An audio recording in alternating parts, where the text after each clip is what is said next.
Hi everyone and welcome to the relaunch of my YouTube channel.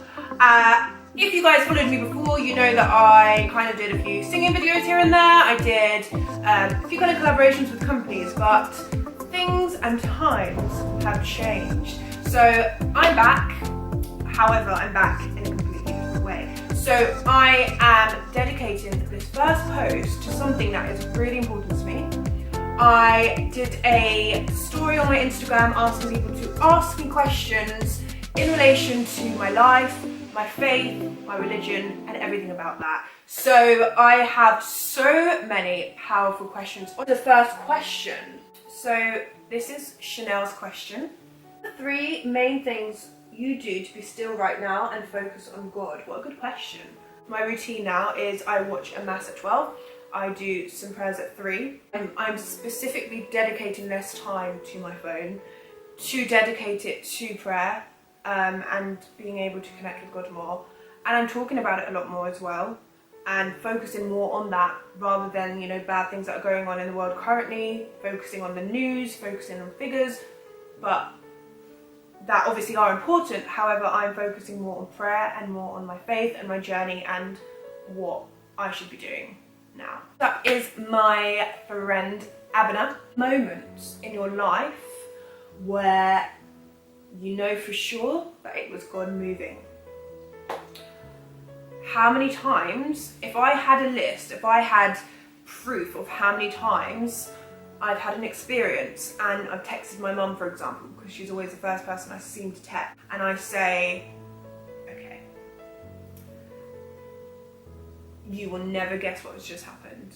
Ever guess what has just happened. Like, literally, the amount of miracles I get, even daily, is ridiculous.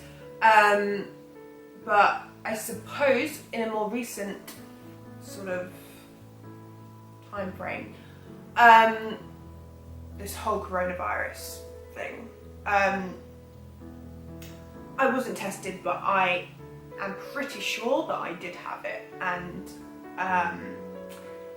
I think that is the most sick I've ever been in my life. And also because I live with my boyfriend, I wasn't with my mum, so it was even harder because, when you're sick, instantly you want your mum. And feeling that low, that rough, that down, that sick, vulnerable, fragile, I was really suffering. And I was praying every day. My mum has always told me that when you're suffering the most, that is when Jesus is closest to you. And I really did feel that, because there were many times where I was, when you're stuck in a situation, you literally think, like for example now, lockdown, it's like we don't know when it's going to be lifted, we don't know when life is going to be back to normal. So it's like, it's this thing that just feels like it's going on, it's ongoing forever, but it's not. And in that situation, I thought, oh my gosh, like, I'm going to feel like this forever. Like, it felt like forever, and it was very long, 5-6 weeks. But yeah, there were many times where I was like, I actually don't know if I'm going to get through this. Like, this is the most sick I've ever been. And it's a horrible situation because you don't want to go to the hospital. I didn't want to go to the hospital. I wanted to recover at home. And every time I would get to that point where I was going to break down and cry and just feel just mixtures of emotions, I would say to myself, what are you doing? Like, you have this religion, you have faith, you have a God, you have a high power that is looking out for you, and you're not alone. And there's so many people in this world going through this, and what can I do to really change this? And so that's when it began, and I got into this routine of watching a daily mass, doing my prayers, doing extra prayers, splitting my day up so that it's, a bit of this, prayer, a bit of this, mass, a bit of this, a bit more prayer, a bit of this, reflection, just thinking, talking to God. And now it's become a routine. And honestly, that is an experience where I really do feel God, well, I did feel God and still do now, even more present. What is it like to love someone that you can't see? That's such a question. because obviously, yes, we don't have that physical person, like how you have your family, your friends, your partner. We haven't got that physical person. We don't get a specific voice or answer. I mean, some people do get a voice, but it can be challenging because, of course, sometimes you're thinking, oh, what's going on? I prayed for this, I've asked for this, there's no sign, it's not happening, what's going on?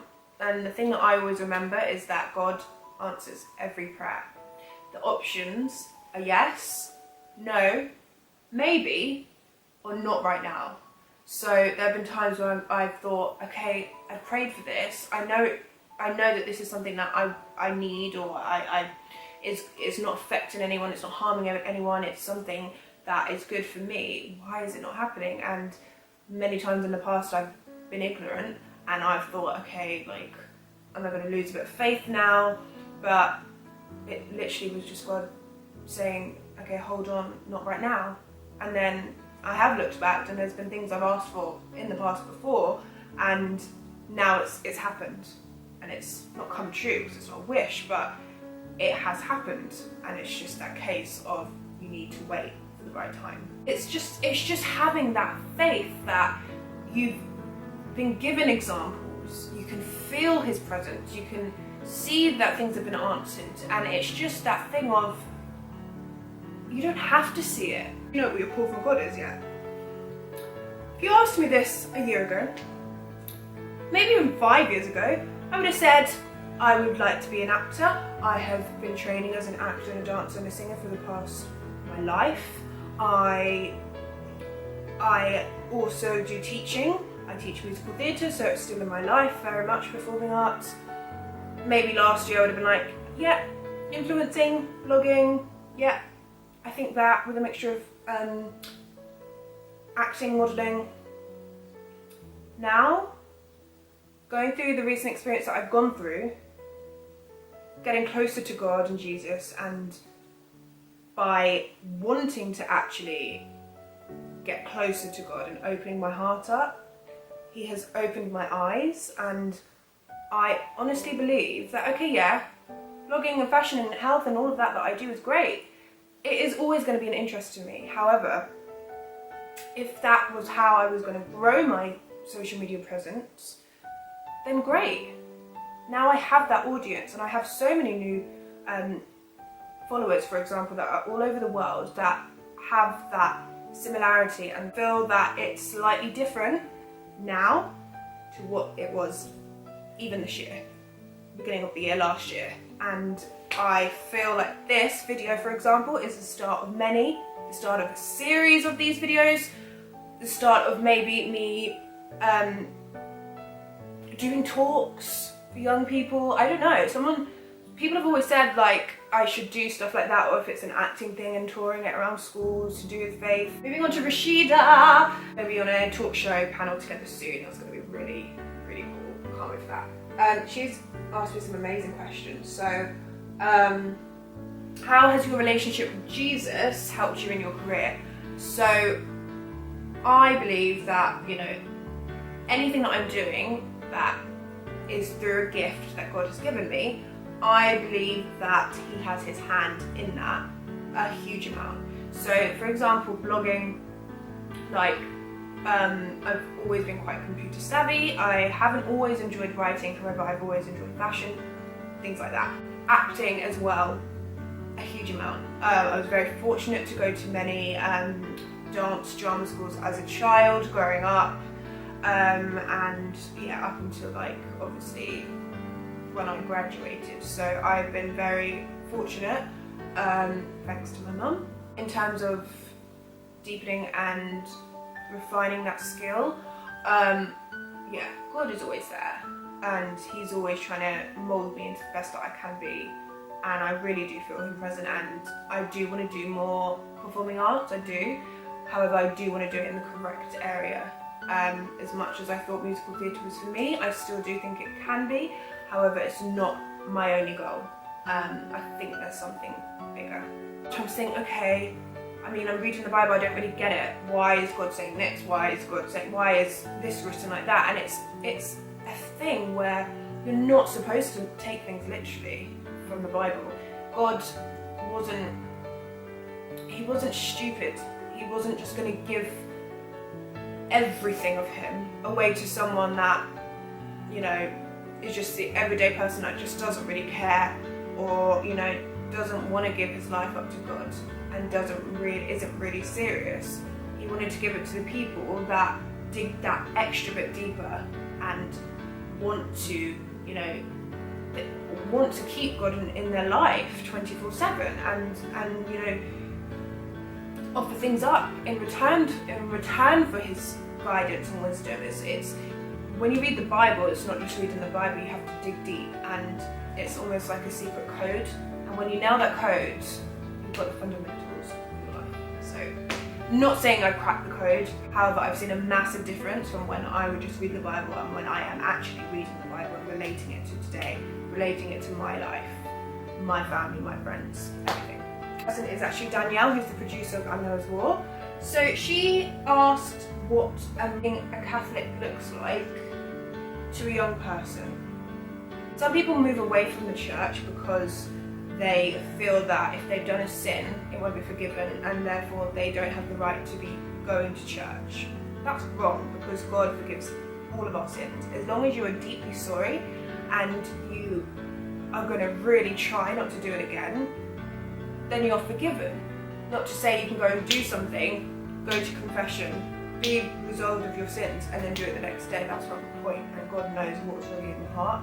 The old practices, even though people may think they're old practices, as I was saying about the Bible, it never goes out of date, so it's just how you apply that to your life in the modern day. Okay, Sarah asked me an amazing question, slightly similar to the one Abner asked me, however I'm going to answer it. So, how has your relationship with Jesus grown or strengthened during the season of lockdown?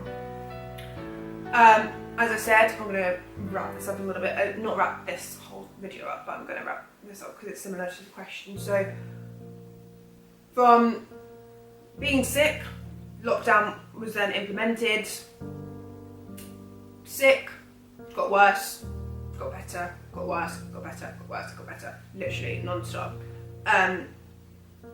Almost 2 months of not going outside,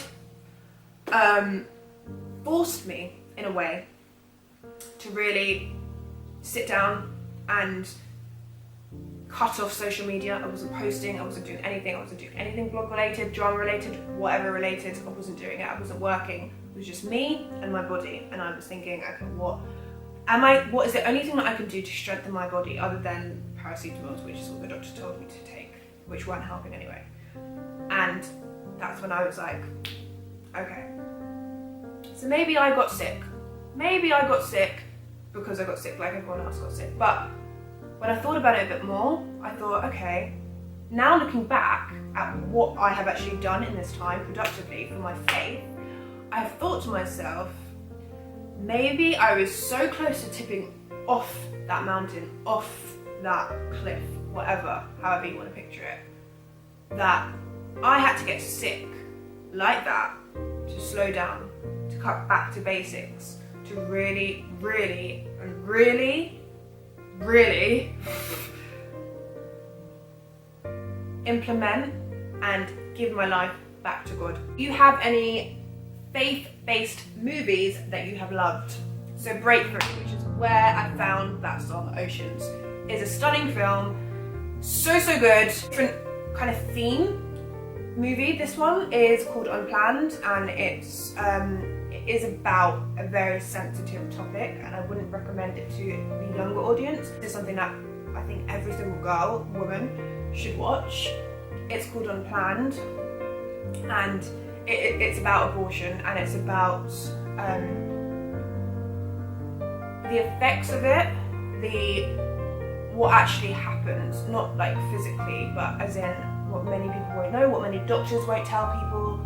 And I cried my eyes out. It was horrific seeing certain things. But I do believe that every single woman should watch this. Favourite thing about being a believer?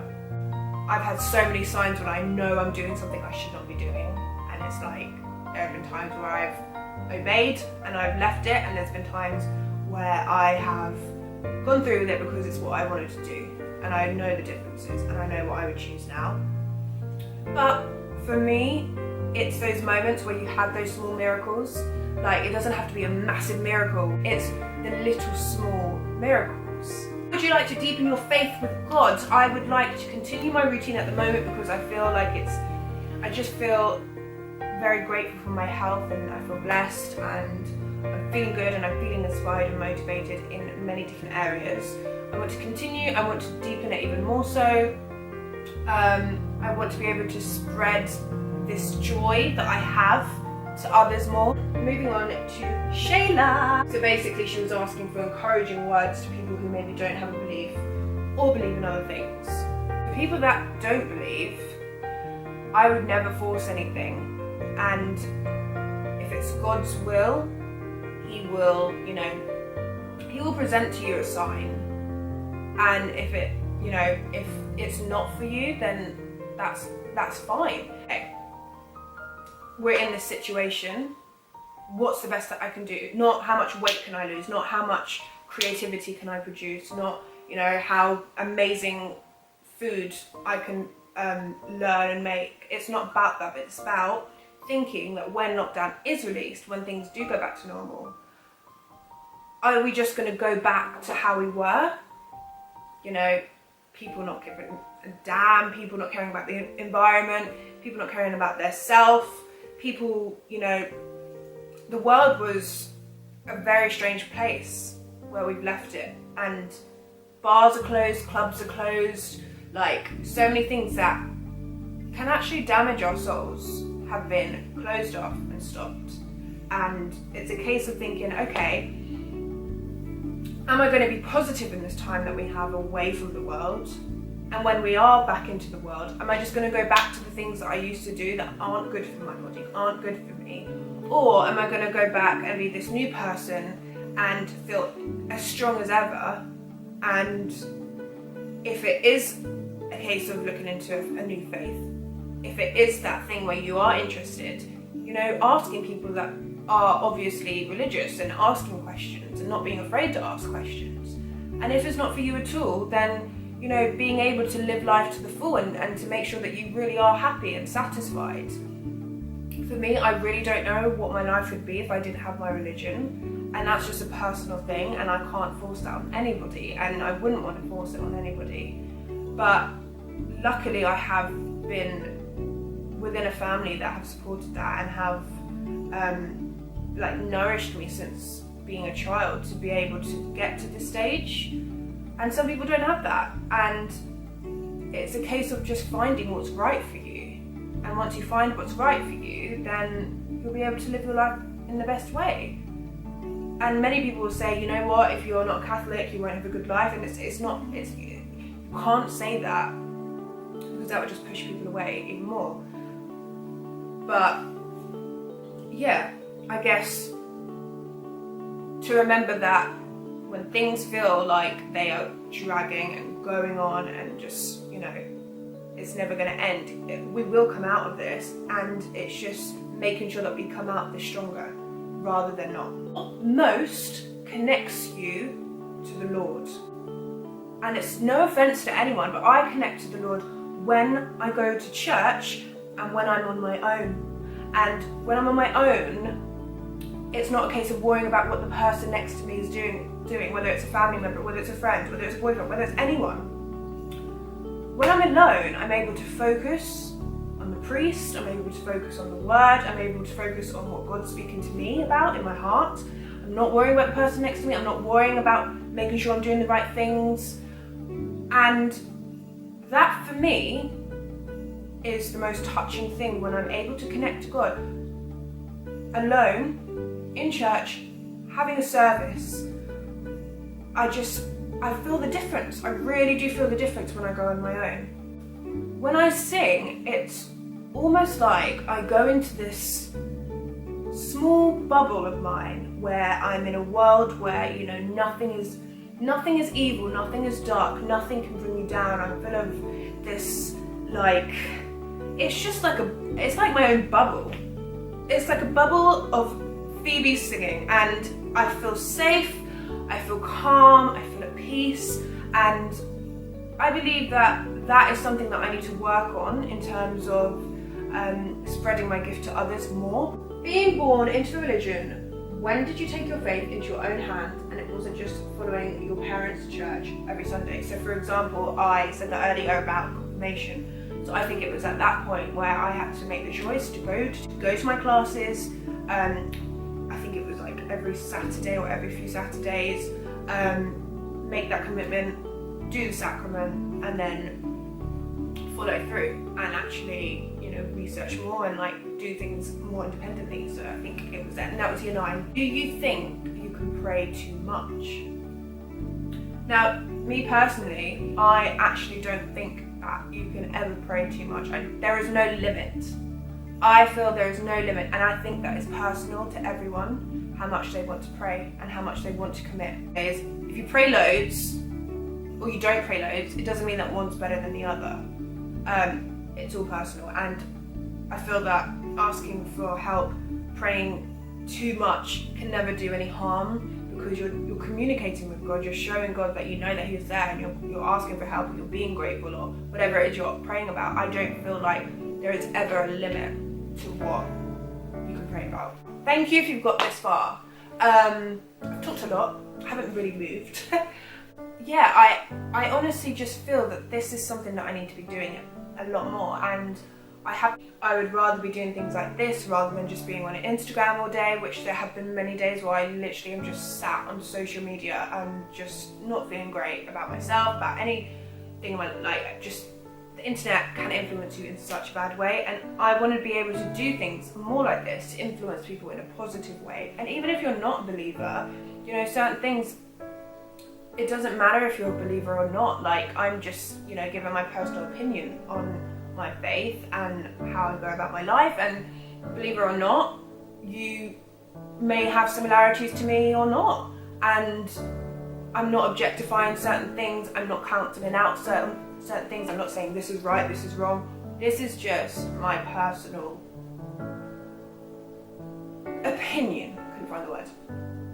And I would really like to continue this, and perhaps now, because this was more my personal experience and very, very personal to me, to maybe next time focus on specific topics and themes. Not making it as how people imagine church and like talks about church and faith to be, making it modern and making it, and obviously it coming from a young person and someone that is very much into performing arts and very much into fashion, like many people my age, but still having this side to me that I can, you know, talk about the stuff too. Yeah, if you liked my video, give me a thumbs up. No, I'm not doing that. Literally. I was cringing over my previous videos because they were just like so static. So yeah, you know what to do. If you actually want to follow my stuff, you're welcome to subscribe or like or comment or ask me something in the comments. Suggest me themes for videos for next time, topics, anything. Again, thank you so much if you have got to this point and you tuned in with me. I'm super grateful, and I'm really excited to see what comes of this.